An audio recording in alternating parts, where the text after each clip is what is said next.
Happy National Chocolate Eclair Day. I actually have 5 of them here. I'm just eating one. I don't think they're going to make it through the show. The great thing about What's that? you start from this side. If you start from this side, it all shoots out that way. So anybody who's never eaten an eclair, make sure you. Otherwise, it looks kind of gross. That can be said about a lot of things besides wine.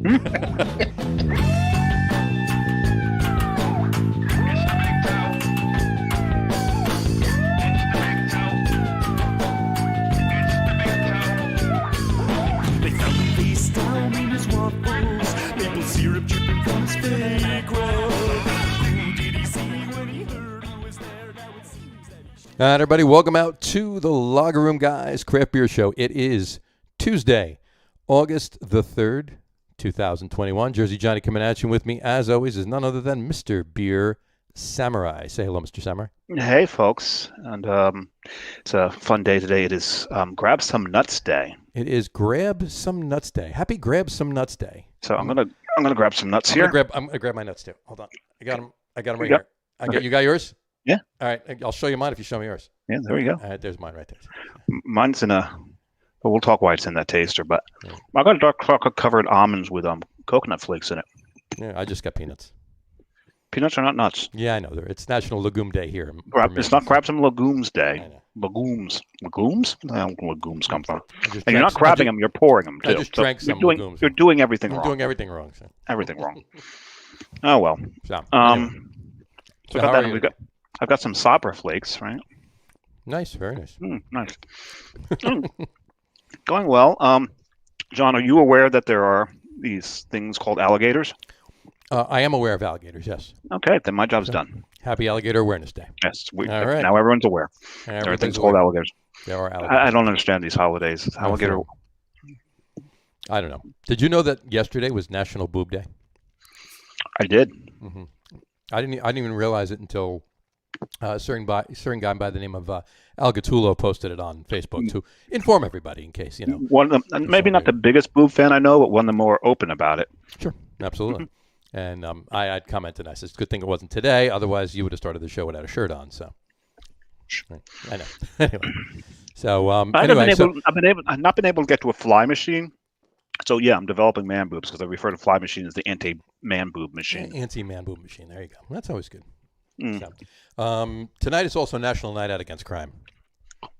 It is. So hopefully the Mets are taking the night off because what they've been doing lately is just a crime. It's the second half slump. That's one of the reasons why I'm wearing a Pirates cap tonight. Out of embarrassment. Pretty much. Yeah, I figured they're a shitty team that's been playing good lately, so or at least better than they were in the beginning of the season, except for the Brewers last week. But that's another story. Anyway, we won't get into sports now. That's tomorrow night. That is your show tomorrow night. That is the show tomorrow night. Yeah. So tonight's show is about beer, though, right? Tonight's show is about beer, not lighthouses. Not lighthouses. No. No, that was the pre-show. Although it was a pre-show, like a half an hour about lighthouses. I don't know why, but that's why we were late today. We're talking about lighthouses. Lighthouses, yeah. So and we're talking about those ones at the end of piers or jetties or whatever that go up and have light, just not lighthouses, but or open airy houses, like in the movie Up. Up, right? Exactly. Gotcha. Case in point, right? So, we have guests today, don't we?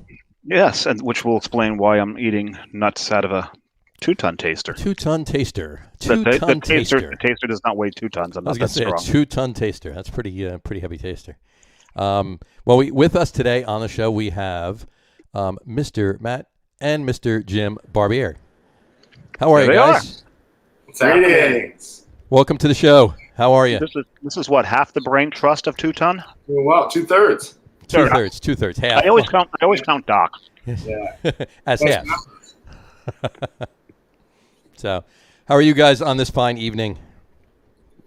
Doing well, man. Thank you for the opportunity. Appreciate it. And I was digging your comments about the lighthouses. Shouting out Barnegat Bay Lighthouse, not mentioned, right? True, Nope. It wasn't mentioned. This is true. And Old Barney is probably my favorite lighthouse in New Jersey. A tornado at Barnegat Lighthouse last Thursday. Really? Yeah, with all those the wicked weather we had last Thursday, and I think there was like 4 or 5 or 6 tornadoes in Jersey last week, and one of them went right across Barnegat, right across the bay, and came right across Barnegat Light on Del BI. Yeah, and Old Barney's still standing. Still standing. So I always thought it was the tallest lighthouse in New Jersey, but I think Absecon's actually the tallest. Is it? Wow, you guys weren't kidding about the lighthouse conversation. Anyway, it's great. Hey, you started it. Yeah, he did. I was lured here under false pretenses. I'm a man. We're supposed to be talking about beer, and I think, and they're drinking already. Damn it! They were drinking before they signed on. So we were backstage. Leave it. They were backstage drinking. They what were are in you the guys green drinking? room. What are you guys drinking? What are you drinking? God. Who's in your heart? Yeah. You mean this? Oh, this guy. Well done. Go, nerd. So I'll just throw that up right now, since the three of you are drinking the same damn beer. So. This is This is. Come on, man. You got a sick palate. Give me some notes. Things, flavors you're detecting. Well, I just ate some dark chocolate covered almonds, so it's going to be interesting. So he's getting a little almond and dark chocolate and cocoa and coconut. You use cyber hops in this. To be fair, our beer once got accused of tasting like hot dogs at a festival. And I was like, oh, man, it was a Saison. Like, maybe there's some weird phenol. And then Matt looks over, and the girl who's eating it is, like, simultaneously eating a hot dog. And he's like, well, ma'am. Well, and then she went back to the hot dog vendor and told them this hot dog tastes like beer. I was like, yeah, we didn't put any hot dogs in this batch. It might be the beer or the hot dog. I don't know. There you go. That would have been awesome, though, if you could have like zeroed in on what flavor, what aspect was making that beer taste like hot dogs, and then you could have released a hot dog beer. No, because you're absolutely right. Like the different terpenes that are present in both myrcene, but also in mangoes and marijuana, and like weird, like cross, ways that plants produce, like geraniol and linalool and what's crazy, like naturally occurring other things, right? So like that isoamyl acetate in Hefeweizen is literally the same isoamyl acetate in banana. So you're right. So what's the hot dog compound? Exactly. There's got to be, If you're listening, I know you know the answer. Yeah, nice. Exactly. There's going to be a spelling quiz at the end of that statement. I don't think I can spell any of those words that just came out of your mouth. Well, what you do is you replay this when it's done, and you hold Siri up to it, and then she'll spell it for you. Done. Well, one of those is a porn star, so please, if you're underage, don't actually watch that. Don't do that. I doubt we have any underage people. It's a terpene. It's also a stage name. Please. Terpene. I thought you meant hot dog. I can actually spell terpene. Whoa. I mean, that's cool, too. That's also on the table for some folks. Hot dog. What do you think of this beer? Beer Samurai. I love it. This is my favorite IPA you guys make, actually. Oh, wow. I absolutely love this because I like the citrusy ones. I love the tangerine in this. It gets a nice tangerine flavor to it. I'm trying to pick out other things. It's like I said, I'm stepped all over because of I eat before, right at the beginning of every show, which just messes up the first beer every single time.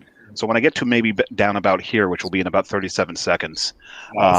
You give yourself too much credit. That's going to take you far less time than that. I mean, a little bit of what we were going for, if that, so the Belma, Idaho 7, Nugget, El Dorado, kind of an interesting blend. Definitely has some earthy hops there. Nugget does have some orange expression. It can be a lifter on the other one. So that's what it's trying to do, is play a more supporting role. You're definitely going to get some of the tropical from the El Dorado. Yeah.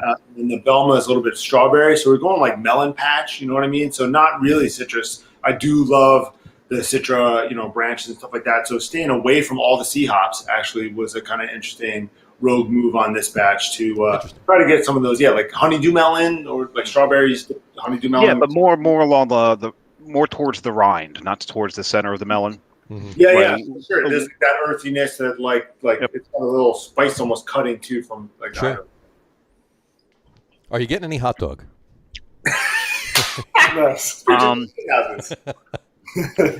Maybe a little sauerkraut. A little sauerkraut. There you go. I didn't have no sauerkraut. And it's got a little bit of hot burn on the very back end that kind of tickles the back of your palate and leaves you wanting just to drop more. Or maybe I have a problem. Yeah, it's not an aggressive bitterness. It's a pleasant astringency, I find. Yeah, it's refreshing. Oh, thanks. Nice. It is refreshing beer. 5.8. We showed some restraint on this one. Usually, it's like Two Ton Brewing, home of the 7% session. I think I had one of those. Well, on Saturday. Seriously, if all you're drinking on a regular basis is 12 and 14% beer, 7% is a session ale. When you think about it, it's all relative, right? For sure. Thanks, all right. Anyway, all right. I'm gonna open my beer if you don't mind. Get a little onion skin out of it too. You got some onion skin. Mm. Interesting. Like I said, was that hot dog onions? No, man, I'm taking that too far now. All right. I wasn't fortunate enough to grab any Two Ton before the podcast today, so I do apologize. But being out in Pittsburgh a couple weekends ago, I picked up some beer alls out there. So Grist House Brewing out in Pittsburgh. I picked up London Crawling. Nice. Yeah. Right. That's Sex Pistols, right? London Calling, is that Sex Pistols? London Calling is the Clash. Clash. London Calling is the Clash. Oh, yeah. This is London Crawling, so... No, I knew. Right, no, I know what you meant. Yeah. Really punk, it's pretty bad. This is an English miles here. I'll throw this up on the screen there. It's only 3.7%. Hey, London Crawling is crawling across the screen. There you go. London is crawling across the screen. There you go. So I'm just pouring it here. That's a great style, by the way. I'll take an old speckled hen. I spent a little time in Southern England and like a real cask ale. I'll take an old speckled hen. Any day of the week. English milds are just like ridiculously good. And anybody who's rolling their eyes at Old Speckled Hen, the problem with Old Speckled Hen is by the time it makes it over here, it's clear bottles. Now it's starting to come over in cans, right? Mm-hmm. Yeah, I have seen widgets. They'll do like a Boddington's. That's a little truer to style. But I mean, the real ale nerds, like Yeah, nothing beats that. Cheers. Good. Yeah. Close. Salud. Salud. Chin down. There you go. Mr. Love you. Really good. So good. I had it while I was at the brewery on draft, and it's really not too far different in the can than it was on tap. And on tap, it was fantastic. So, you guys got yourself a mix 4 there? Yeah. So it looks like a Crispy Boy. I love Crispy Boy. And a 2-player. Collab with our first Twin Elephant. Yeah, I don't know how much you get. I'm sorry, Mike. Very nice. Yeah, I had 2-player while I was there. That was yums. Oh, cool. Thank you. Very nice.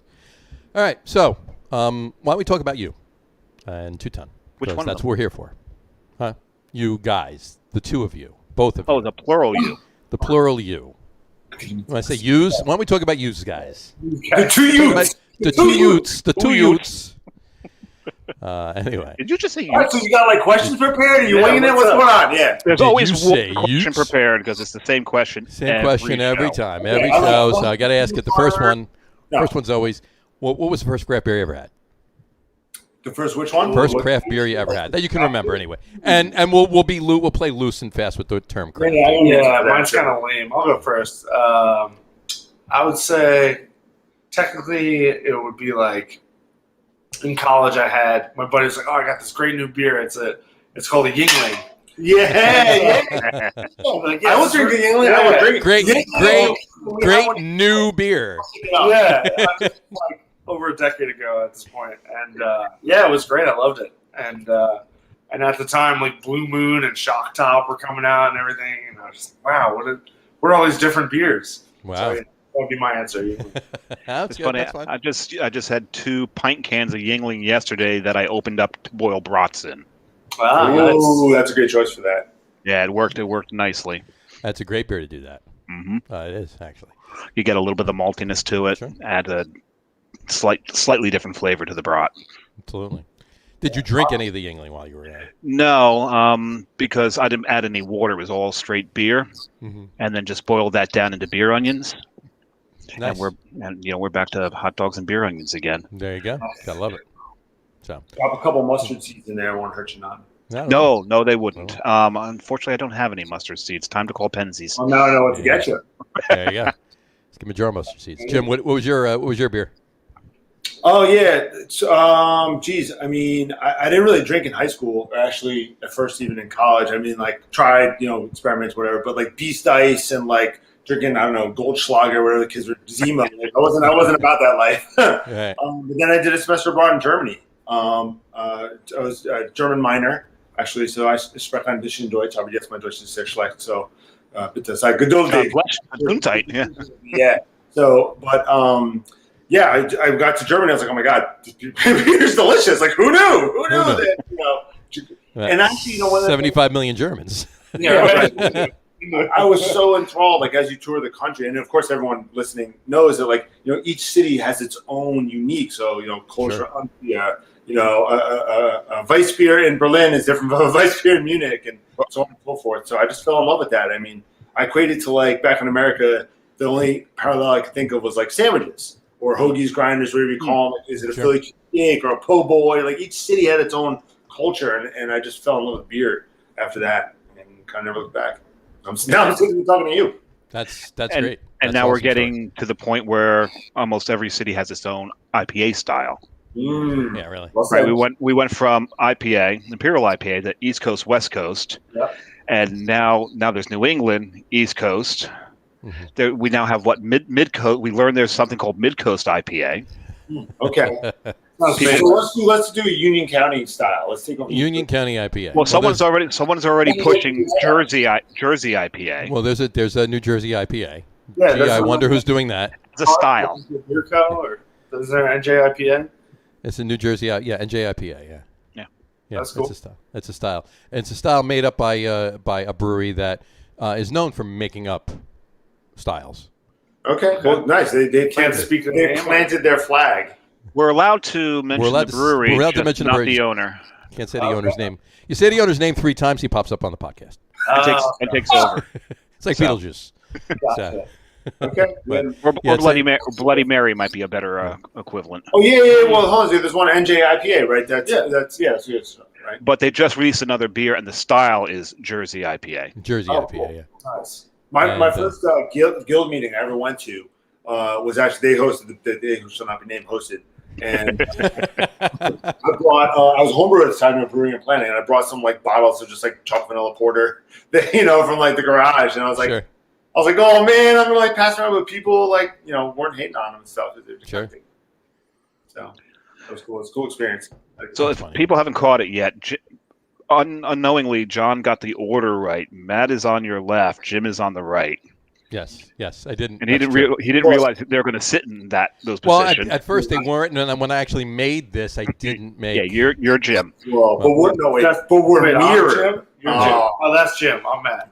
But So one of my but favorite- John actually didn't get the order. So- They put that on Mixed there. up a lot. More than you think. One of my favorite experiences is actually people mistake us for each other. All the time. Yeah, Like, and they're so confident too. Yeah, They're like, yeah. Jim. I'm like, that's my brother. Yes, Nailed it. Jim, my brother. Yeah, Jim. Yeah, I know him. Yeah. What? No. Who's that? No, I always know Jim's hair's darker. Mm. You guys have slightly different smiles. Oh, okay. No, I get he's taller, more handsome, stronger. He's an actor. No, it's fine. I'm you're- actually cool with that.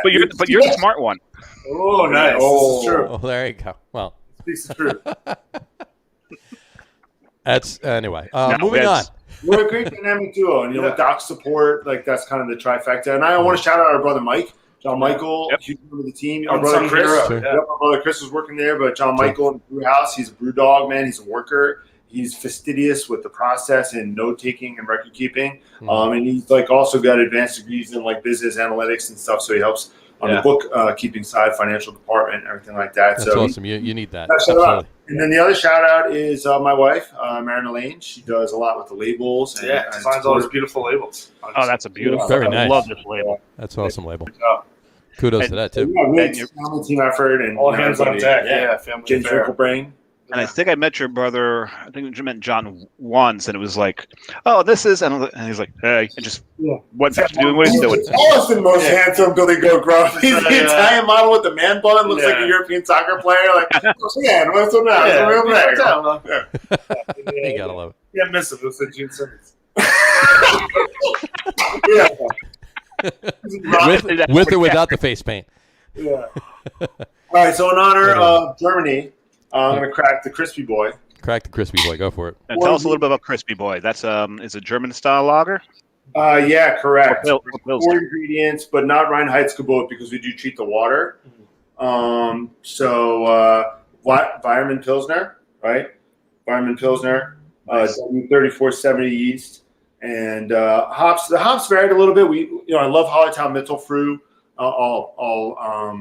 I've fallen in love with Mandarin of Bavaria, obviously for finishing. Hallertau Blancs are beautiful. So those parlayance of finishing hops. What I've actually had a bigger trouble with, in my estimation, is the bittering hops. I mean, that crisp. You need that bite, you need that big flavor punch. And the German Pilsner, right? Your Bohemian Pilsner is softer, a little more like richer mouthfeel and stuff. This is one more sulfates. I'm not looking for the chlorides as much. I want that snap. It's crisp, right? Crispy boy. So there's that sweet spot for how much bitterness, how much that 60-minute kettle bitterness is going to cut through, clean and sharp, and then drop off because you don't want any astringency whatsoever. You want that absolutely sparkling, crisp, and refreshing. I love this beer. I've never nailed that. That's what I'm going for. So close. Prost. I remember the first incarnation of it. It was actually, I think you poured me a little off before it was even done. Nice. Oh yeah, just, taste. Yeah. Back in the corral there, and back in the corral. The hockey rink, yeah. There you go. And I remember thinking, "Damn, this is a fantastic beer. You had it, and and you're improving it." Always creeping up maybe a couple IBUs, a little more hop snap. You know what I mean? That's the elusive chasing the dragon, as it were. But how long do you lager it? And you have to be able to read a newspaper through the through the glass or whatnot. That's a traditional test of clarity, anything like that. But what's a newspaper? Yeah, right. I haven't seen one of those in I don't know how long. That actually, I heard something today that was actually pretty funny. Tablets were replaced by scrolls. Scrolls were replaced by books. Now we scroll through books on tablets. Nice. Oh, that's deep. Wow. I thought it was deep. Yeah. Yeah. Mind blown. No brains were getting Okay, I'm done. Show's over. Thanks, All right, folks. thanks, Goodbye Ray. now. I'm gonna hook my brother up with a 2-player co-op. Shout out to the Deaf Cats at Twin Elefante. Is that the new name, Twin Elefante? Yeah, I don't know. They're very cool, and we enjoy working with them and stuff like that. What's funny is I know a family named the Elefantes, and they were in soccer with my kids. They were in karate with my kids. So I don't think there was any twins, though. This was a fun deal. Awesome. That's Pina cool. colada. A pina Yes. colada. So where does the coconut flavor in that one come from? So it's Real coconut. Yeah, organic toasted coconut. You used organic coconut. Okay. Calls for 50 pounds and 7 barrels. So we got two 25-pound boxes, and we're loading it in. And there's a lot of hops in there. It's 4 pounds per barrel plus a biohop charge of 1 pound per barrel. So it's 1 pound per barrel Citra, and then 2 pounds per barrel each Motueko and Katu. We get a lime expression from them. The lime's Persian lime zest. For those types of beers, I like to make a tea. You can really control the Right. Oh yeah, absolutely. But the coconut's going in full stock, right? And it's going in, and the hops are foaming up, and you're pouring the bag, and the coconut's everywhere, and it's really stressful. It's really stressful, really very stressful. So I only actually got about 30 pounds of the coconut in before activity had to be locked down. Chernobyl had to go DEFCON 5 and seal the tank. Well, Gotcha. But we're going to brew Identity Crisis, the Irish Red Ale, Coconut brown, coconut brown ale. Nice. Tell Did you you what, use any Sabro hops in that? Or No, Sabro's going Super Saiyan. Yeah. Sabro's Okay. Yeah, he's in different. Because when I checked it, when I had on Saturday, I had 2-player co-op. It was a 2-player coupe. It's all in caps, so I don't know. two-player coupe. Oh, it is co-op. We're playing on the same team. Yeah. Yes, there we go. That's what that dash means, Dave. Yeah, same team. Cooperative operations. There we go. There we go. And so the first thing that pops on that is the coconut. Oh, cool! Wow. So maybe I didn't need all 50. Nice. Yeah, you may not have needed all 50 because it's real. And I checked it in. You know what, though? I love it when it's in there. So even if you're using all 50, that's fine. I got to get some of that. Yeah, it's probably my favorite, adjunct flavor. If you want to go with, I know it's not an adjunct because you're using actual coconut, but the when I checked it in, I actually checked it in with the question mark Sabra hops. Yeah, I saw that. I do So untapped. Tim doesn't do the untapped. He doesn't want to see the ratings. I handle that. So I saw your check and I choose it. yes, no, There I you did catch that. Yes, the 2 ton toast. Oh, but that's cool, and I dig that expression from the Sabro. You're reinforcing my choice with the Super Saiyan because that with the Sriracha Ace and the wild rice and the jasmine rice, I think those flavors will play well. Nice. Oh, I can't, man! Just what you just said, I can't wait for that. Thing When are you to come brewing out. that? It's in the tanks. We just It's dry in out. I'll tell you when's that done. Probably next week. Gotcha. What day crashing? I'll stop by. Yeah. Anyway. Oh God, I got lucky. My bottle openers for the here. brewers out there, I'll say, just for what it's worth, layer your mash. We had a lot of success. Your barley, layer barley, and then a layer of the rice hulls and the flaked rice and the wild rice, et cetera. Then a layer of barley, right? So imagine like a triple decker sandwich and stuff like that. 7-layer dip. Yeah, 7-layer dip, even better, right? There you go. There you go. Dip, That's nice. cake, The depending rice. on the ricin part's a really interesting flavor. It was really fun to brew with. It's definitely different. Yeah, different. There's been a lot of. Is this going to be a lager or is this just a? Is this an ale? Oh, it's an ale. It's an ale, straight. Okay, yeah. I've been having a bunch of rice lagers lately, and they've been using a bunch of different, rices and everything else, but the flake rice and so forth and so on. And they're. I do love a good rice lager. Yeah, really good. I haven't had a good one in a while. So actually, to that point, what I'm kind of looking to do, because there's like the tradition in Japan of the spontaneous fermentation, like from the rice, right? And so I don't have that craft per se. So we've got the barrel room, with the sour project. And so if there's someone out there listening, with that skill or craft that wants to help us with some spontaneous fermentation in a controlled environment, hit me up. Yeah, that'll be interesting. Stop by the brewery or hit them up. Just go to their website, or you can even send us an email or a message in, and we'll get it to them. Yep, absolutely. Jim, when did you start brewing? Oh man, this is embarrassing, but I'll tell it since you asked. Last Friday. No. Senior year of college, when I got back from Germany. My girlfriend at the time, who's now my wife, I was talking about beer, wouldn't shut up about it. And so she bought me one of these like Mr. Beer kits, and we brewed it in the dorm room. Actually, I told the story at TCNJ. We got invited to an event with Twin Elephant and Carl Hungus. Shout out Carl Hungus if you're listening. And we conceived this, the idea at that time. But so she bought me this beer kit. It was awful. I mean, I tried. I bought spring water, in the gallon jug, and put it on a little stove in the dorm room. But I didn't have bottles, so I concocted the idea. I was like, Snapple bottles when they pop. It can hold carbonate? Yeah, no. Dude, listen. College kids, if you're listening, they can't. Your beer's going to flat. So don't try that. See, I thought you were embarrassed because you brought up Mr. Beer, but Mr. Beer is definitely not. This is not the first time Mr. Beer has been brought up on the show at all. Whatever the brand. I don't mean to slight the Mr. Beer brand per se. I take no, responsibility for that. This is at least the third time Mr. Beer's been mentioned. Absolutely, and we got a guest coming on the show in 4 weeks that definitely started with a Mr. Beer kick, because I remember that story that he told when he Mr. Beer himself. Mike Kane. He was hanging around Brewers of Brennan at the same time. You might like to think he's Mr. Beer. My brother's very humble, but he's been brewing 20 years, and he's a phenomenal brewer. He's got the magic touch. He can take a recipe or look at the shelf like a chopped kitchen and be like, okay, this is what we got. I'm going to make a winning recipe out of this, and it's just awesome what comes out of it. But am I right in believing or remembering that your first ever beer festival award was one of your dad's beers?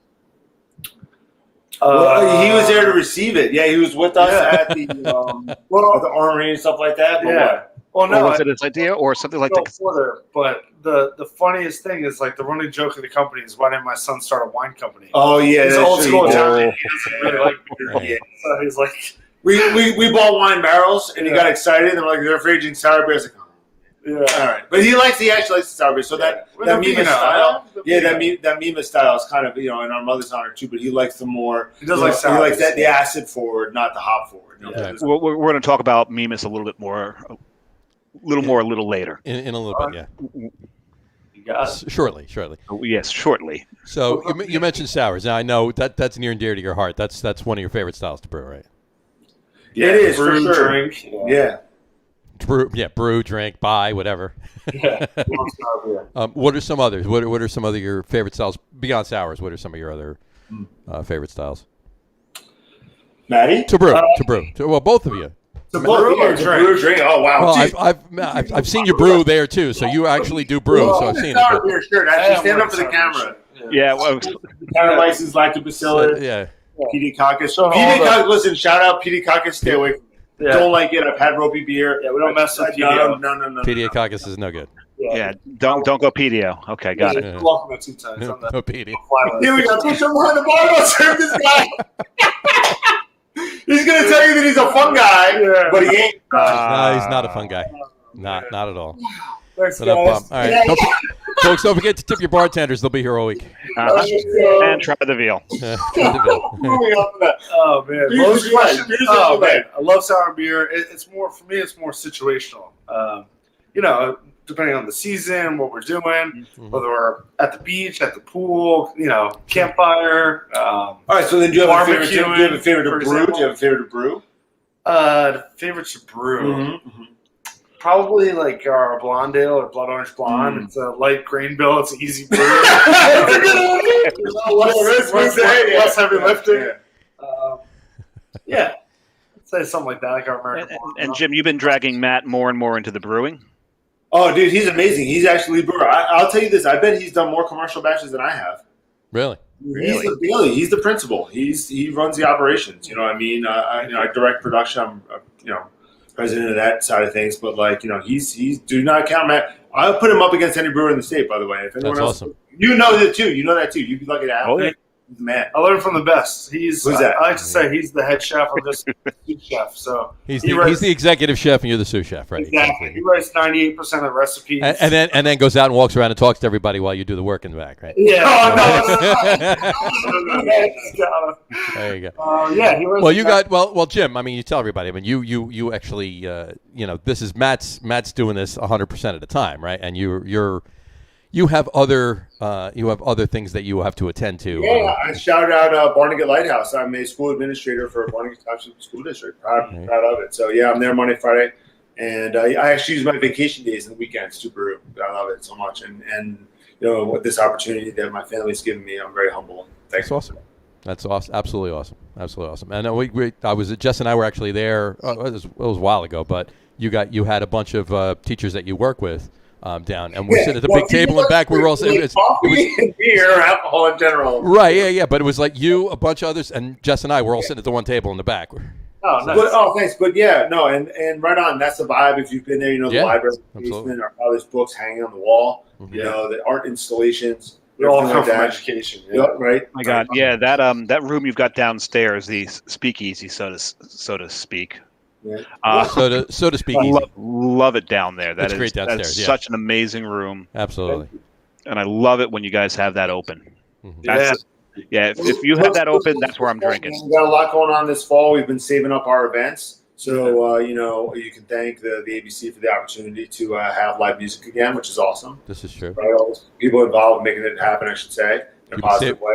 You've been saving up your events for the fall kind of thing? Yeah, that's what I mean. Yeah, and just private parties. COVID affected us all in so many ways, and it was tough. We weren't allowed to gather, and that was really difficult for so many people in so many ways. So that's true. It is true. That was our biggest purpose for the downstairs was private events. So we'd have birthday parties. We had everything from a 1-year-old birthday party to a 70-year-old birthday party. No, wait. The 1-year-old was awesome. Okay, just mispressed. Did you card him? Great fake ID. Fake ID. Yeah, there you go. Well, this doesn't look like you. Babyface Finsta. Yeah. He had a nice beard. So Finsta, baby. Yeah, nice. So, and you had, prior to COVID, your outdoor seating area was really the space between the brewery and the fence. Yeah, correct. And then that got expanded during COVID, and you took over some of the parking lot. Absolutely, yeah. So parking's not bad enough there.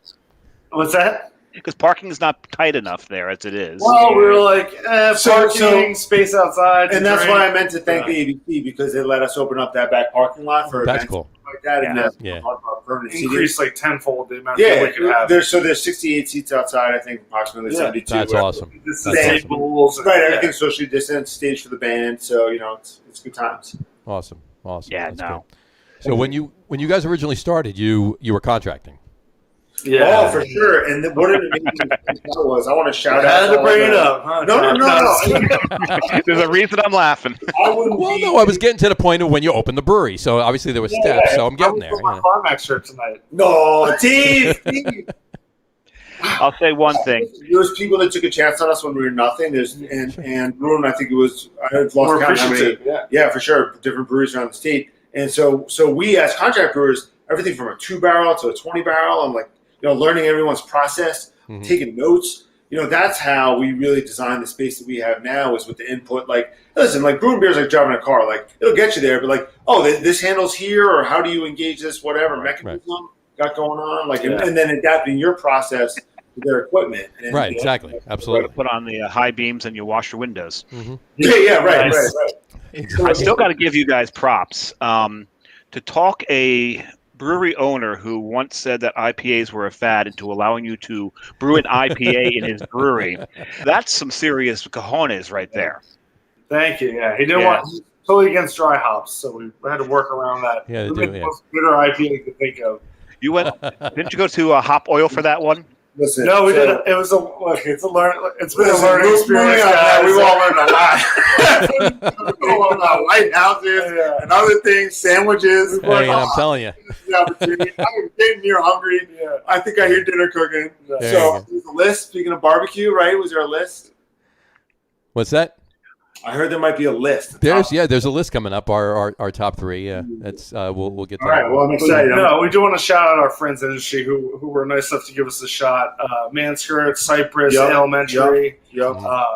Departed Souls. Departed Souls. Yeah, a lot of Everybody. Climax Brewing. Yeah, a lot of people early on. Some No one else projects. wanted to take a contract, and they gave a couple guys, a couple brothers a shot. So There we you wouldn't be where we are if it weren't for them. So we are thankful. I remember one of the first beer nights you had after you brewed your one of the first batches. It was Mike 381 Kane's Maine. been cool. 381 Maine. I know. Oh, yeah, that's right. The That's tap right. takeover, Hammer and There you go. Ale. Hammer and Ale. There you go. What could go wrong?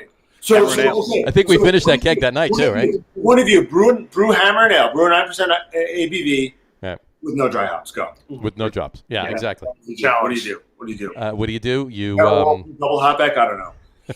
And I just happened to have the good fortune of sitting in Port Henry's when Matt delivered the first 6 stall. Right. Oh, wow. Yeah, no. So thank you, gentlemen, for this Fort opportunity Henry's and is right. support. Yeah, that was, and I remember I sat I looked at Jesse when are you tapping it?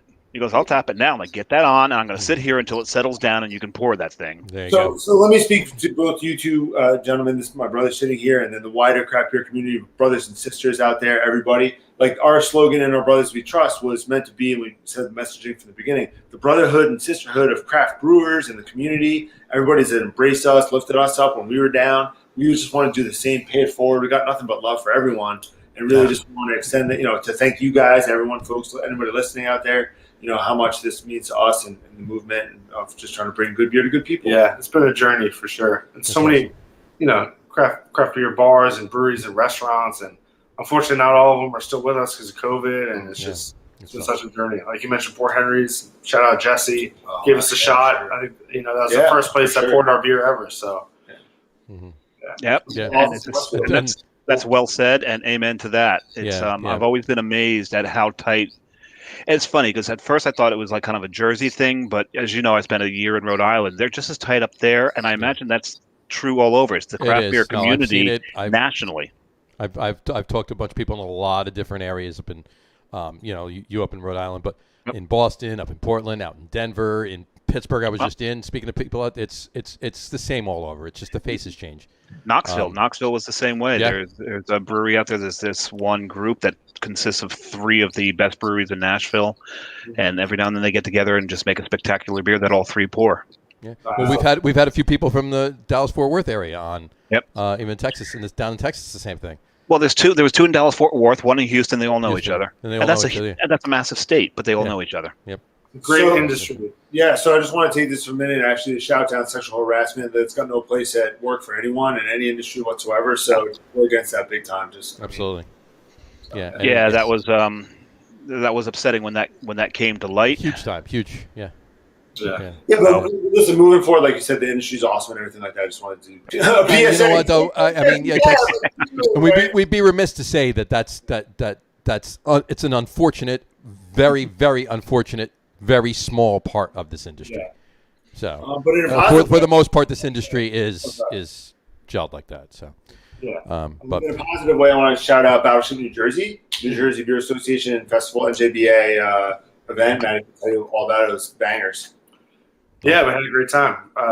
Last weekend we did the beer at the Battleship NJBA. Yeah, that's right. It was beer at the Battleship. One of these kids got to make Battleship. Yeah. It was our first time back doing a beer festival in a long time since COVID, and it was a great time. You could tell the energy, the vibe. Everyone was just itching to get out and gather and drink beer, so it was cool. I did want to attend that. Actually, had already had plans to go to Reddington that day to the Balloon Fest.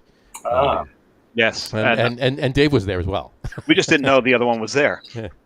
I didn't know he was there. He didn't know I was there until he left. Then I realized he was there. Yeah. Moving from the lighthouse to the battleship, it is the most highly decorated battleship in our fleet ever with 19 battleships. Just so everyone is aware, history. He's teaching history. Oh my God, but big history guy. Right? And a lot of New Jersey pride. All right, it's a battleship. Oh. What I loved about that thing, it could glob shells the size of a Volkswagen and come within about right, and then it would hit within 5 yards of its target. Yeah.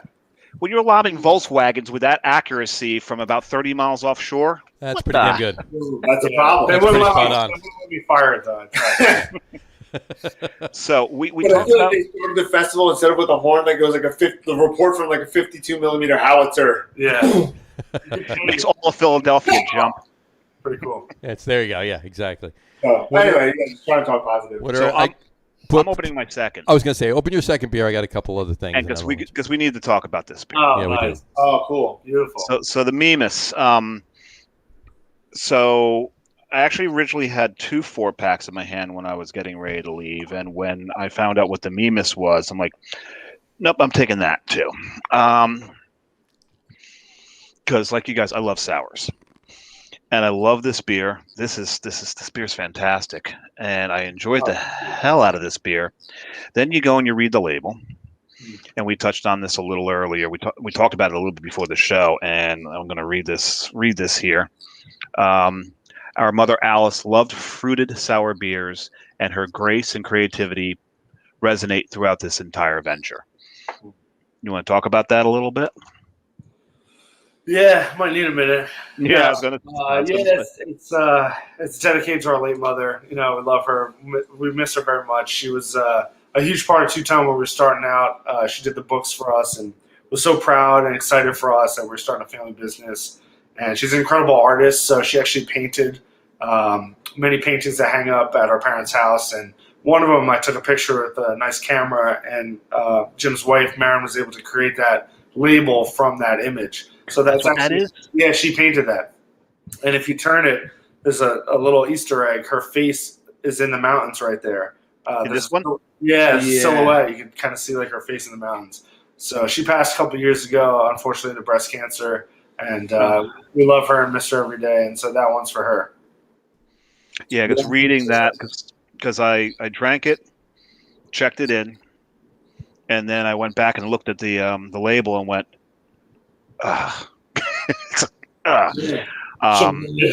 Yeah. No, well, listen, whatever the number is, let me explain the backstory to kind of understand. Like, it was an interesting blend of a tribute to our mother, as you stated, but also our father, who likes red wine, as we were joking earlier. So, sour red ale, aged in Cabernet barrels, for 1 year, and then 2 wine barrels blended back into a 4-barrel stainless with 1 pound per gallon of raspberry puree from Puree in the Catskills.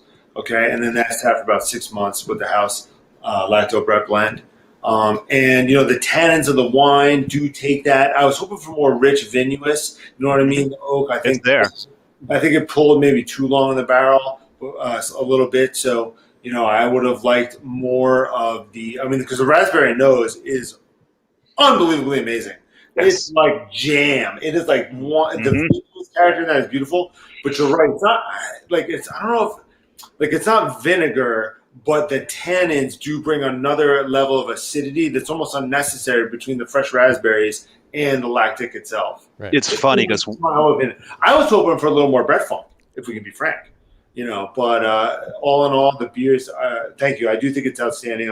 I'm glad you dig it. Yeah, really. And, whatever the rating, it's just a cool, opportunity to extend the pride and the courtesy to our mother and her legacy and her creativity. It's like when I poured it. It's funny you should say that because when I poured it, as I'm pouring it, I looked at Carrie and went, "Oh my God, that's all raspberry jam." Yeah. The nose is like wild, right? The nose is wild.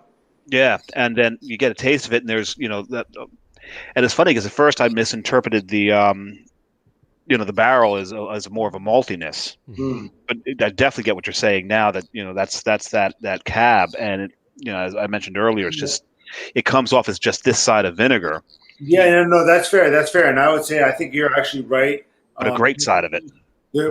Thanks. But I would use differently. I did not use any caramel malts. No crystal whatsoever because that oxidizes, right? So that can feed the Brett in a bad way. You get like the baby diaper, right? Butyl acid, right? Butyric, whatever. So we got to avoid that, right? We want to stay away from that. So I use like floor malted Munich and like richer non-caramelized malts, and that brought us here right? Out of cautious fear, I mean, I think I would try again with our house and Brett blend. I think as long as you don't allow any other DO in, I think you can avoid butyric. So I think I would go with a little caramel crystal pop next time, which would bring a little toasty roastiness into playing off the vinous factor. So, but like this is the fun part of brewing, right? Having that sparring. So the craft beer samurai, you're quick with your sword, sir. And I appreciate it. And thank you for your palate tonight. Absolutely. I'll tell you this: what I love about this, it's not often you get a sour that's got so much acidity to it that once you've finished taking the sip, your salivary glands are still just pouring out.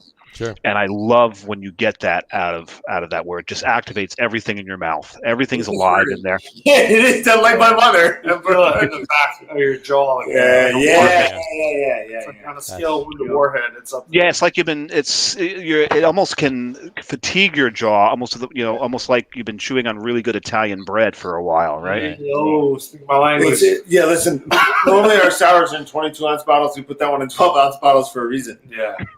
If there's any chefs listening out there, take that, reduce it, and use that reduction as a glaze for whatever your favorite. Oh, God. We had a customer say they poured it over vanilla ice cream, and it was magical. Yeah, you could. Yeah. I would like this over like maybe grilled octopus. Ooh, interesting. Oh, Interesting. nice. Interesting. That's what I would do with The it. Culinary Samurai is coming out now. Yeah. So the Mimas, the name. Yeah. Okay, so her grandchildren, my children, called her Mima, Mm-hmm. and so our dad has like funny pet names from her. So he turned that into like the Mimas. Yeah, like slang for Mimas. yeah. I figured it had something to do with Mima or Deep Couldn't inside. just call it straight up grandma, so Right. had to mix it up. I didn't know what the name meant until I read the label. I'm like, All of our beers are like inside jokes or pop culture references, or it's so hard to come up with unique names nowadays with 5,000 breweries in the country and everyone putting out great beer. It's hard to come up with a truly unique name. So. Sure. Well, I'm sure you did it with this one. I don't think there's another than Mimas. Crispy boy when the internet was hot. yeah, how many crispy boys are there out there now? We're the first. Look it up. That's going to be a style soon. Like within the next couple of years, the Brewers Association is actually going to make Crispy Boy an actual style. So, anyway. So, John, I know you got a second beer line. I got a second beer. I'm going to open also from Pittsburgh, from Dancing Gnome. If you're not familiar with Pittsburgh breweries, it's one of the more Premier. known ones. FAQ. Is that a fact? It's a fact. It's a fact, Jack. It's a double IPA. Nice. Just open this one. You're going to ask if it's hazy. My answer is duh. Nice. So give us some descriptors.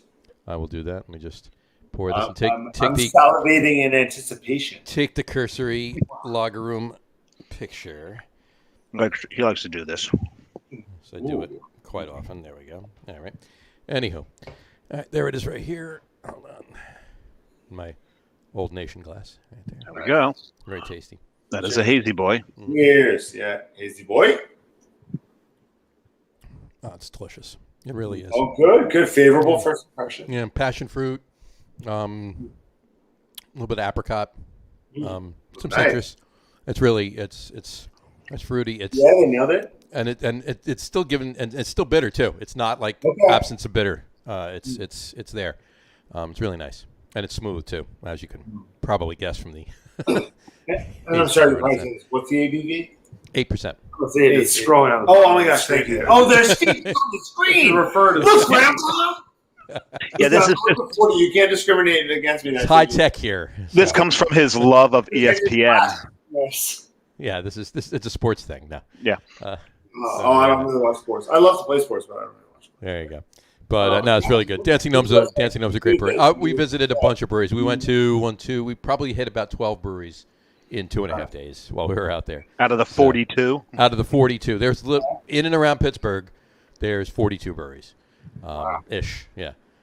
And we hit 12 or 14 we hit in the 2.5 days. We got there Saturday around noon, and we left Monday at about 7. So Nice. Yeah, 2.5 Of those 12 or 14, not naming names, about what percent would you rate positively? Did you have a good- They were all great because I did my homework before. Oh, we went. wow. So- He targeted. Nice. So then let me ask a follow up. Of the ones you liked in particular, what feature did they have in common? Good question.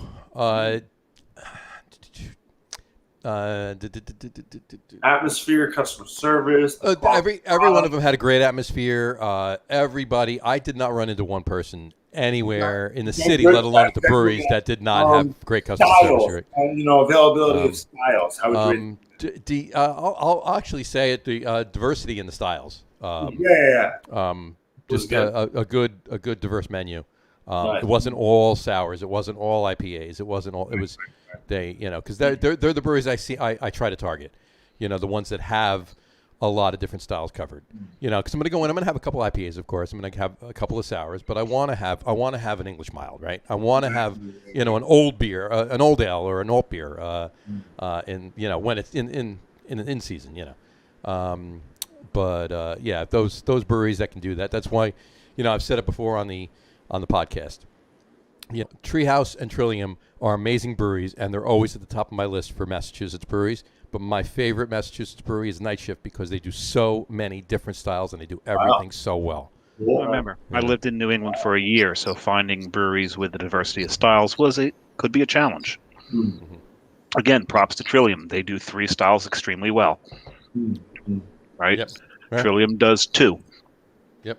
I mean, Treehouse does 2, right? And so finding those breweries where you could get, a good German style ale or lager was, I can point you to them because I spent a year up there. Right. But it took a little while to find sometimes. They make Night Shift does Keller beer that's amazing. Oh yeah, Zwickel that's Zwickel. Zwickel that's crazy. Yeah, so the dig on that, man. I'm drinking Sundeck Flex, trying to bring Kolsch into the 21st century. I love it. Yeah. Give me a good Kolsch. I get what we That's went the to. lime ginger one, right? Yeah, but I love Moscow Mule, right? I love the ginger combo, and I love ginger beer, reeds, right? Like such a nice cut and sharpness, very refreshing. So back off on the hops and use that as your bitterness agent. Yeah, there you go. Easy to overdo, but when you get the right amount of ginger, it's nice. It's pleasant. Nice, awesome. Yeah, I like a nice ginger burn. Great, yeah, absolutely, definitely. So we walk up to it slow, man. We did a 15-barrel batch on this, and for all you brewers listening out there, we go with let's do 5 pounds of ginger tea, 10 pounds of ginger tea. Keep walking it up. 15. What do you got? Making it in batches, pouring it in, sensory tasting. Is it there yet? Recirculate. Hit it again. I would live in the area of 1.5 to maybe 2 pounds per barrel of ginger. I would not recommend going beyond that. No, because I don't know. I'm one of those. Have you ever had Blenheim's hot ginger ale? No, but now I know what you should get me. Yeah, I've had. I think there's 2 left in my fridge. You want the whole 20? There we go. I'll have to bring that down. So Blenheim's, you can actually get that at picked it up at south of the border. Okay. Oh wow. It comes from down there. So I bought fireworks there in 1997. yeah, there's still a reason to stop there. It's like the cheapest gas in the area. Mm-hmm. Okay. You got to get the sticker for your car because Of course. it's a given. And of course.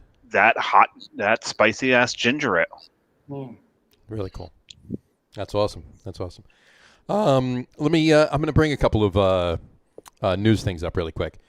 I did want to mention one thing. I don't know if you saw it, but New York City is now whether it went in. I guess it's the first city in the U.S. to institute a requirement. New York City is now requiring proof of vaccination for bar and restaurant patrons to dine and drink indoors. Pretty heavy. So here's a hint for everybody. If you've got your Vax card, don't carry it around with you. Take a picture of it. Yeah. Take a picture of it. If you show them a picture on the phone, because I've actually come across this a couple of times in New York City because I work in New York City, show them a picture on your phone of it, and they will accept that. Okay. Actually, I've seen it happen in Hoboken as well. Cork City requires it. Oh, I've heard of that. Yeah, everybody's allowed to do whatever they want. It's just that New York City is now requiring it. Whether the bars want to or not, they have to because New York City's requiring it now. So yeah, if you're vaccinated, take a picture of your Vax card, store it on your phone. Mm-hmm. Okay. And that's crazy. So, and I was going to say this too before when we were talking about it. With everything that it seems to be leaning one way or whatever, I'm just crossing the fingers that we don't slip back into some form of a lockdown or anything. Yeah. It's just it really sucks. Florida's blowing up right now. Yeah, so we don't need to talk about that. So moving back to beer, if you guys got more beer. Well, no, I'm talking about it in regards to beer, right? In regards to everybody, I don't want to get into a pandemic discussion or vaccines or anything like that. I'm talking about just what it means to the beer industry. Beer. You guys got more beer than any questions. Otherwise, I'm gonna go eat dinner. Once again about Taco Tuesday. Taco Tuesday is coming. So here, dog. Well, I will mention one other thing, though. I want to talk about one other thing, and this is very important. Very important. Very important. Oh, yeah, please. Molson Coors just announced that they're discontinuing 11 beers. I did see that. So and Keystone Ice and Milwaukee's Best Premium topped the list. Yeah. So I was thinking about when I was like, I didn't drink in college. That was that beer. Called it beef. That was that beer. So the only thing I can tell someone to age it. Right, yeah. It's all on the internet. There you go. The only thing I'll say about that is Thank you for Dogecoin. There you go. 5-year-old. Keystone Ice and Key Lightful. Key Lightful's off the menu too. No more Key Lightful. I'll just say Via con Dios. There you go. Did you ever have Key Lightful? No. It was delicious. It just no, was, it wasn't. Yeah. Well, I've never had it, so I can't. Well, say I didn't say it was delicious. I said it was keylicious. So, anyway, but here's one thing I do want to bring up. I do want to ask this now. Yeah. And this is something. Obviously, I didn't drink the beer, so I can ask this question. I'm not going to look like an idiot. But one of the beers that they're getting rid of is Miller High Life Light. Now, for some reason, I always thought that Miller Light was Miller High Life. No. Hold on. Shout out. I want to shout out Miller High Life, the champagne of beers. Right. It's acceptable. But the light version. Yeah. Right. Gotcha. Well, I read a little bit, and they're saying the Miller High Life. Coors Banquet beer, for 500 out.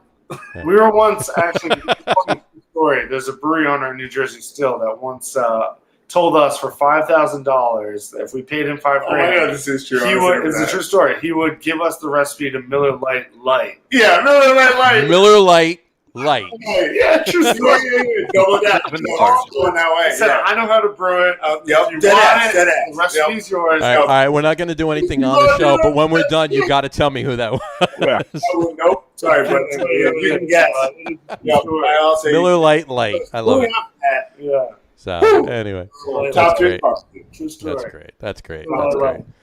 Anyway, oh geez. All right. You know what? Before we get to the top threes, I got one question for you. You talked about beer festivals before.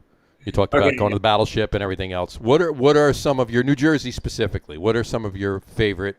Obviously AC Beer Fest. Obviously, you're going to say that, but that goes without saying. What are some of the smaller beer festivals that you like? Well, we like them all, John. But to be honest, we haven't been able to do them as much as we would like to because staffing has been an issue. I mean, there's been a nationwide. Isn't it always? It's ridiculous. Yeah. But shout out people who want to work. Call up Two Ton. Yeah. Hey, guys, I love pouring festivals, so let me know. Okay, well, that was pretty. Let me know. Sign them up. Right there. Let me know. I love pouring them.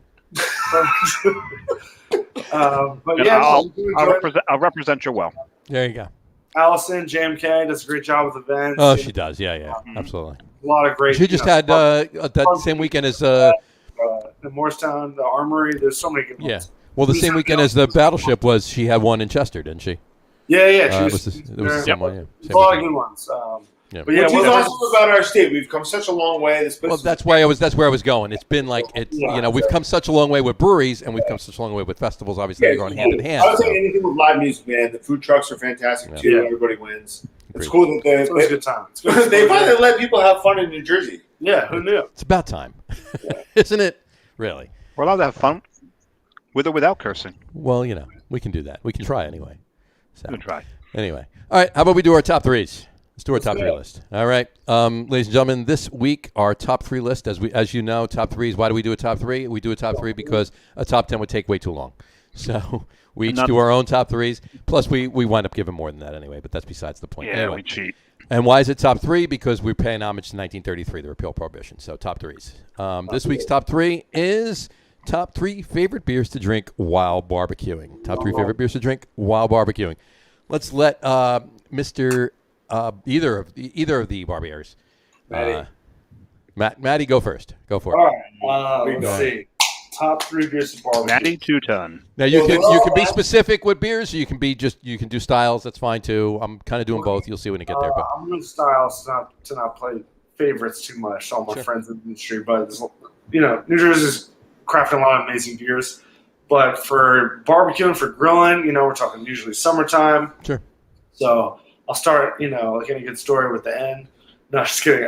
Number three, I would say probably like a good Kolsch. It's crisp, refreshing. It's a great beer to go with barbecue. Throw some chicken on the grill, have a nice Kolsch. Absolutely. Number two, I'm a sucker for IPAs. In particular, we talk a lot about New England style IPAs or East Coast IPAs, hazy IPAs. So a nice hoppy but sweet IPA, I would favor. And then my number one, as always, shocker, sour. Love a good sour beer, whether it's a true sour or a kettle sour, Berliner. But with the barbecue has vinegar in it. Yeah, but I still like it. Load on sour. Are you going to double down? Double it up. You are double down. Double butter. Doubling down. Oh, it actually helps with your meat. Now would you? Let's slow cook a Boston butt in a sour, huh? Kolsch, New England, and sour. Okay. Yeah, Kolsch, New England sour. All right, Jim. Okay. We're very similar in a lot way,s So You can have the same list if that's what it is. It's what it is. So Oh no. Well, listen,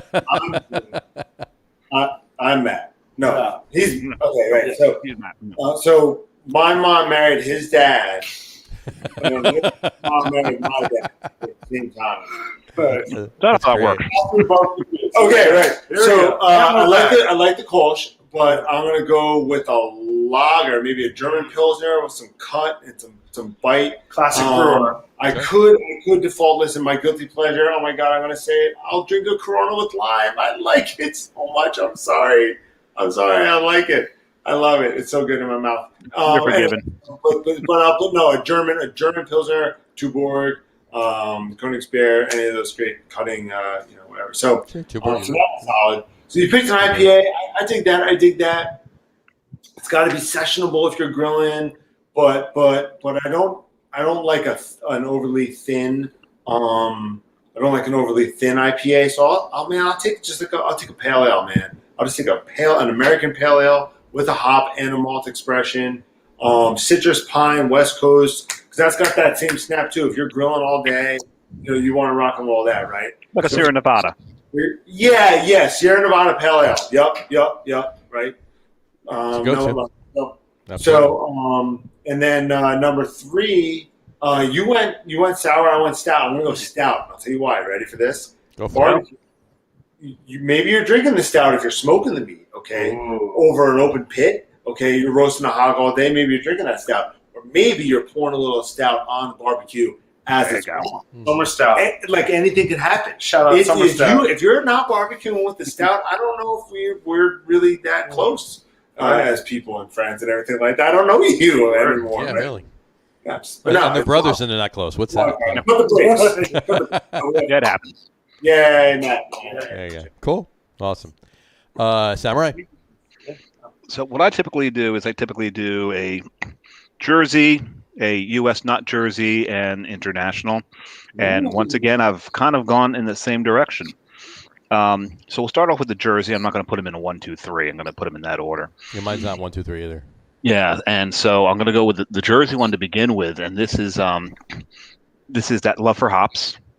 But Jim had a point. If you're going to be barbecuing, smoking, whatever, you want low ABV. And I think it's no secret that I'm a big fan of Carton's Boat Beer.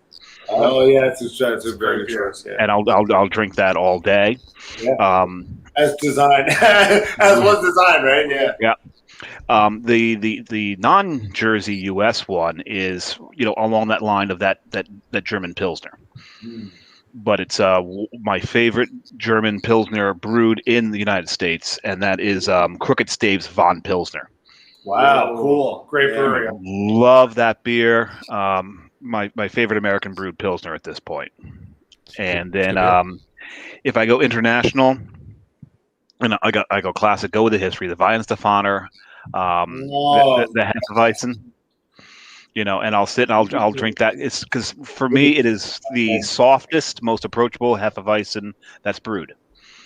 Because there's some of those Hefeweizens that are so much into that banana bubblegum esters, or so over the top with the phenols that they'll tire you out after a little while. Sure. That's not true of Weihenstephaner. It's controlled. It's softer, and I can drink that all day as well. Sure. Yeah, great choice. Oldest operating brewery, right? Since like 1089 or something. 1089, yeah. Yep. In another 60-something years, it's going to be 1,000 years old, that brewery. Wow. So they got that right early on. Do you think they've dialed that recipe in by now? They might have dialed in. Yeah. So yeah, great choice, Samurai. They might be tweaking. They might be still doing some tweaking. I don't think so. All righty. All right. Johnny's is a bit more complicated. Well, mine, I actually went, I kind of did with all of you did. I had mine separated by, all right, if I'm smoking meat, if I'm grilling steaks, or if I'm grilling burgers and dogs. Nice. And it's really ties into that. It really does. So, all right, if I'm smoking meat, I'm drinking a brown ale. Ooh, okay. Nice brain.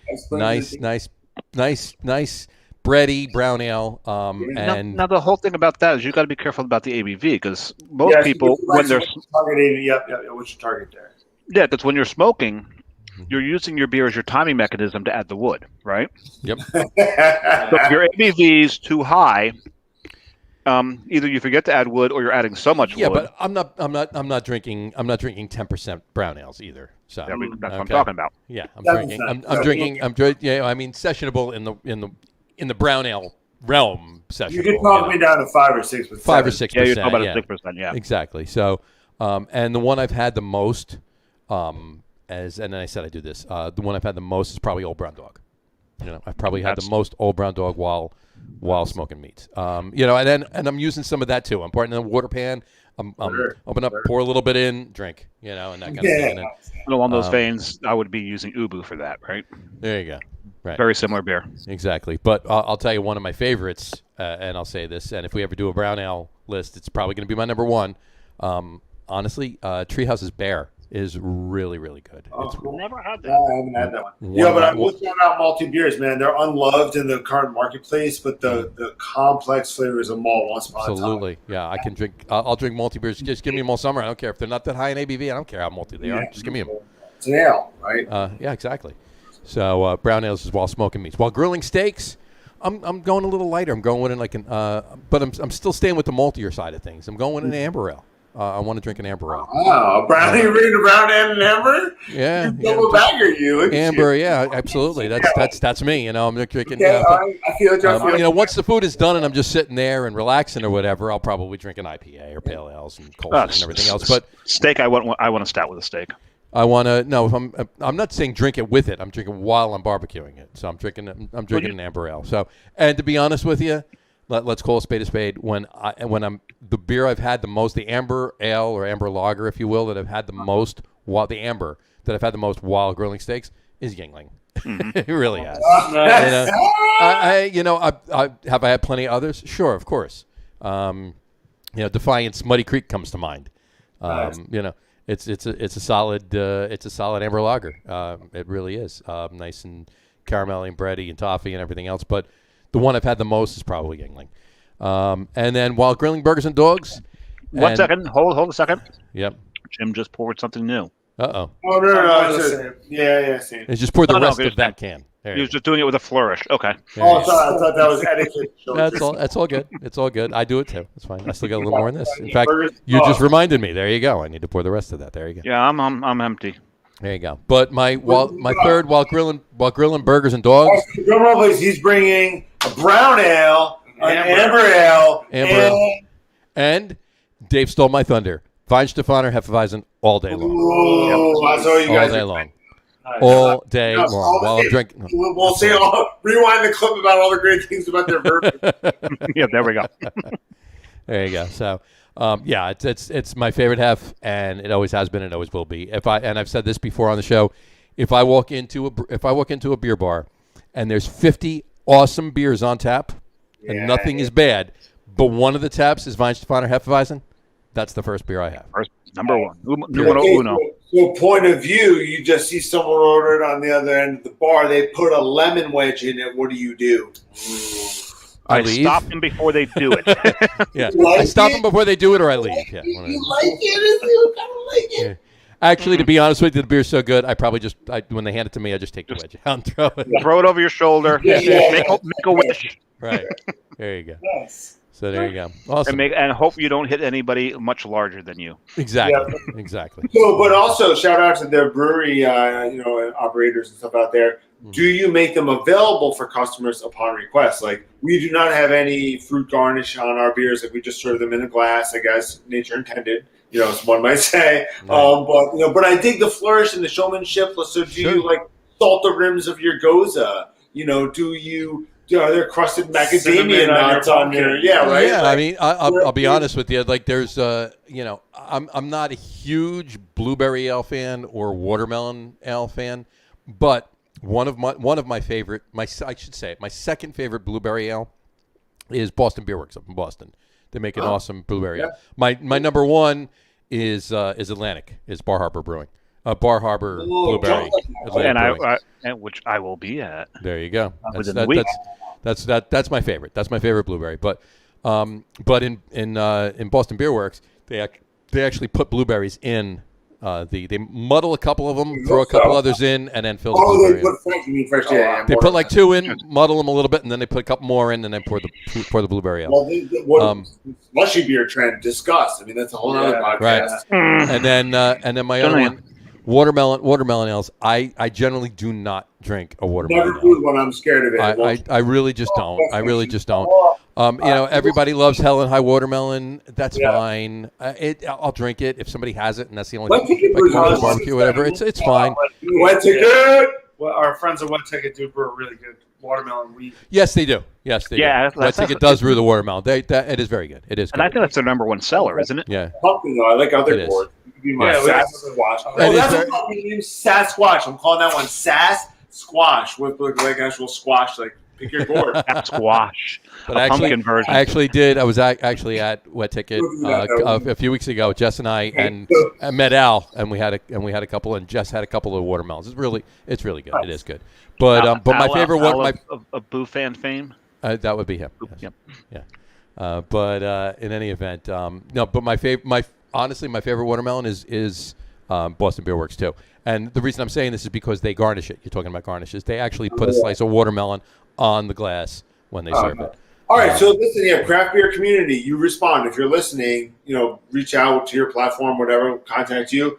Vote up or down. Do you want breweries? Would you prefer if breweries offered garnishes, optional garnishes for the beers? Yes or no? There you go. Awesome. Write us in. Let us know. Put it on Facebook. Let the people speak. Let the people speak. Put it on Facebook, Instagram, Twitter, our YouTube channel, everything. Write us an email. Send them an email at Two Ton. I'll say yes. I'm Matt. He's Jim. Everyone have a great night tonight. Get home safe. If you're watching from the there you go. fire into there. All right. They're ready for tacos. They're ready for tacos. They need a cerveza. All right. On that note, then, if they're ready for tacos, we might as well wrap it up then. But you got something else you want to say? First, we have a programming note. We do have a programming note. Go ahead. I'll go. You go. Yeah, you go. The Lager Room guys are taking a vacation next week. 1 week heard vacation. Us talk a little bit about Maine. We are taking a week, and could we do the show on the road? We could. Mm-hmm. Do we want to? Maybe. Nope. But no, because we're going to be. There may be some Instagram live videos. Ooh. Very possible. But I know that Tuesday of next week I'm going to be on a lobster boat. So nice. Would be really cool to do a show from that. But we will be taking a break next week. Our first break since we started this. Uh-huh. Yes, we've changed the day of the week every now and then, but this will be the first week where there will not be a. This is the 46th show. This is the first time in 46 weeks. Wow, that's 46 in a row. Well done. So naturally, you'll keep it going. Podcast. Camper, drink some beer in the woods. 47 is going to be on week 48. That's what's the difference. And we're coming back strong. Absolutely. Oh yeah. Yeah. That'll be a fun show. And we'll be back. We'll be back in on the 17th, 2 weeks from today. And we're actually having another two brewery too. It's 2 Ton today. 2 weeks from today will be Two Roads. Oh, nice. Oh, what's up, dude? We love that. Yeah, those are our friends. Johnny Kleinchester will be on the show 2 weeks from today. Awesome. So that'll be a lot of fun. And our top 3 list that week will be top 3 favorite Maine beers. Gee, I wonder why we're doing it that way. Wonder why we're doing that. Is it beers or breweries? Breweries. Top 3 breweries. So anyway. Cool. You guys are awesome. Thank you so much. Appreciate your palates. Appreciate your knowledge, wisdom. Absolutely. Opportunity. Anytime, and we appreciate everything you're doing too. You guys are brewing some great liquid, and like I said, I haven't been up there in a few months. I got to get back up there. I got to get up and see you guys. And what's amazing is basically the 3 of us live around the corner from each other, but I got to go up to Kenilworth to see you. Right. And the one thing, and you guys have heard me say this many, many times, one of the nicest families you'll ever meet. Absolutely. Thank you. Absolutely. Our best to Doc. Well, Matt is. Appreciate it. Yes, our best to Doc. Shout out to Doc. And cheers to Alice. Cheers. Thank you. Much like the Bemis. Thank you. Chin-don. Cheers. Chin-don. Thanks, guys. You got it. You got it. All right, guys, don't go anywhere. Stay right there. We're going to talk to you after we sign off. He gets to do his shtick here. This is my shtick. This is kind of impressive. I think he does it in one breath. I try to do it in one breath. Sometimes I take a second or a third. So anyway, we'll wrap the show for today. We want to thank everybody for watching, and for those of you just listening to the audio podcast, thanks for listening. Don't forget to visit our website, www.lageroom.com. That's LAGERROOM.com. And please remember, like us and follow us on all of our social media, Facebook, Twitter, Instagram, and, of course, our YouTube channel. All of them are at The Lager Room. Remember, we go live with the video podcast on both Facebook and YouTube every Tuesday night at 6:30, except for next week. For those of you that want to just listen to the audio podcast, you can do so on Apple Podcasts, Spotify, TuneIn, Stitcher, and Google Podcasts. And if you haven't done so already, please subscribe to one or more of those feeds, and you will never miss a show. That was 6 breaths. That's impressive. That's pretty good. Yeah, it's not bad. Again, thanks for following along with us. Have a great rest of your week. Have a great weekend. Have a great week off next week. Drink a lot of beer. Drink responsibly. Make sure you see these guys up in Kenilworth. Awesome beer. Get there. Enjoy it, and we will talk to you all soon, guys. Take care. Cheers. Be well. Thank you. Cheers. Bye, folks.